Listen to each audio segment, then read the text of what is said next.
नमस्कार।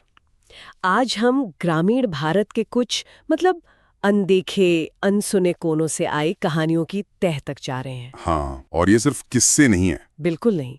स्रोतों के अनुसार ये व्यक्तिगत और काफी डरावने अनुभव हैं। सही कहा। हमारा मकसद है इन खौफनाक वृत्तांतों के पीछे छिपे डर और रहस्य को थोड़ा समझना। तो चलिए शुरू करते हैं। और इसमें दिलचस्प बात यह है कि कैसे ऐसी कहानियां अक्सर सिर्फ लोकल बिलीव्स या अज्ञात के डर से ही नहीं उपजती। अच्छा। हाँ, कई बार शायद वास्तविक अस्पष्टीकृत घटनाओं से भी इनका कोई लिंक होता है।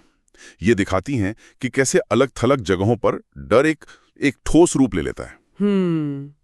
तो पहली कहानी हमें ले जाती है अरुणाचल प्रदेश के घने जंगलों में। हाँ, वो वाली। दोस्तों का एक ग्रुप था, कैंपिंग के लिए निकला था, एडवेंचर के मूड में। हमेशा की तरह। रात में उन्हें एक सोने का झुमका मिला और फिर थोड़ी देर बाद किसी लड़की की बहुत भयानक चीखें सुनाई दी। अगली सुबह जो मिला वो तो दिल दहला देने वाला था। रूपाली नाम की एक लड़की की लाश, बहुत बुरी हालत में। लेकिन कहानी यहीं रुकी नहीं है ना? नहीं, बिल्कुल नहीं। जब वो और खोजबीन करते हैं तो उन्हें झाड़ियों में और भी लाशें मिलती हैं। और उनके साथ कुछ बहुत अजीब हुआ था। हाँ, सबके दिल और आंखें गायब थीं। ये अपने आप में एक अलग ही लेवल का आतंक है। बिल्कुल।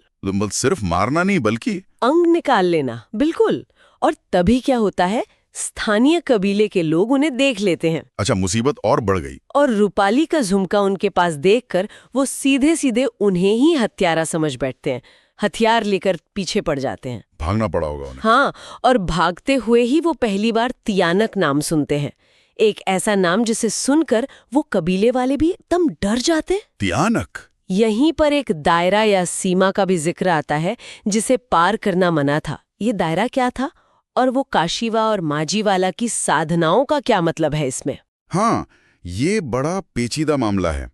देखिए, दायरा शायद किसी तांत्रिक असर वाले इलाके की सीमा रही होगी, कोई वर्जित क्षेत्र। कहानी इसे जोड़ती है काशीवा नाम की एक महिला के क्या कहते हैं, असफल काले जादू से, और दूसरी तरफ माजीवाला के सफल बेताली साधना से। बेताली साधना ये क्या होती है?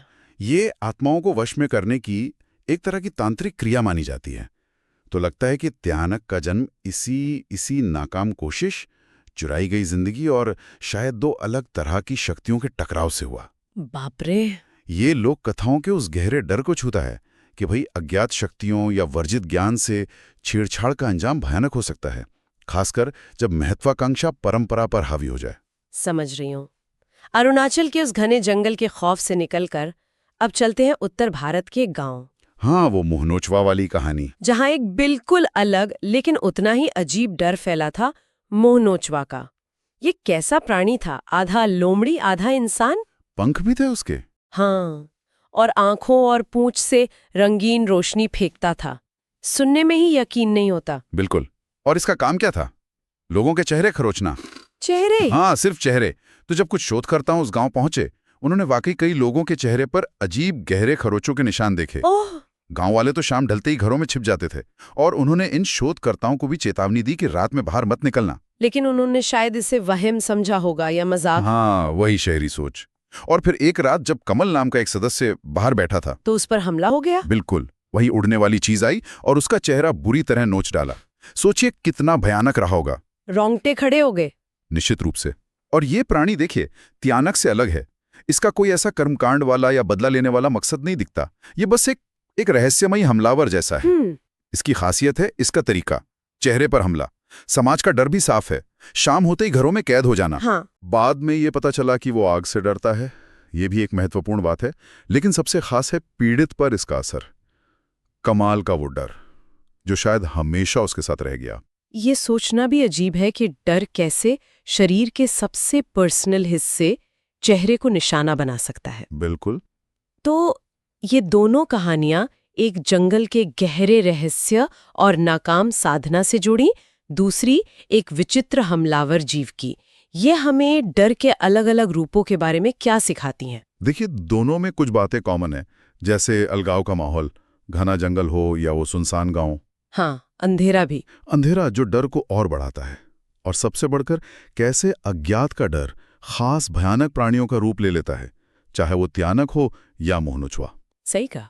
ये दिखाती हैं कि कैसे लोक कथाएं और मान्यताएं उन चीज़ों को समझाने का एक जरिया बन जाती हैं जिनका कोई सीधा सीधा जवाब नहीं होता। और शायद ये हमारे समाज के गहरे दबे डर को ही दिखाती हैं।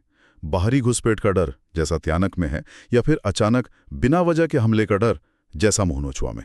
और हमें ये याद रखना चाहिए कि ये वृत्तांत हमें सच्ची घटनाओं के तौर पे मिले हैं। हाँ, ये महत्वपूर्ण है। डर और रोमांच से आगे बढ़कर ये कहानियां उन जगहों और वहां रहने वाले लोगों के बारे में क्या कहती हैं। हाँ। भयानक और अनजाने को समझने की हमारी जो मानवीय जरूरत है उसके बारे में क्या बताती हैं। शायद सोचने वाली बात यह है कि हमारे अपने आसपास, हमारी अपनी दुनिया में ऐसी कितनी अनकही अनसुनी कहानियां दबी पड़ी होंगी, है ना?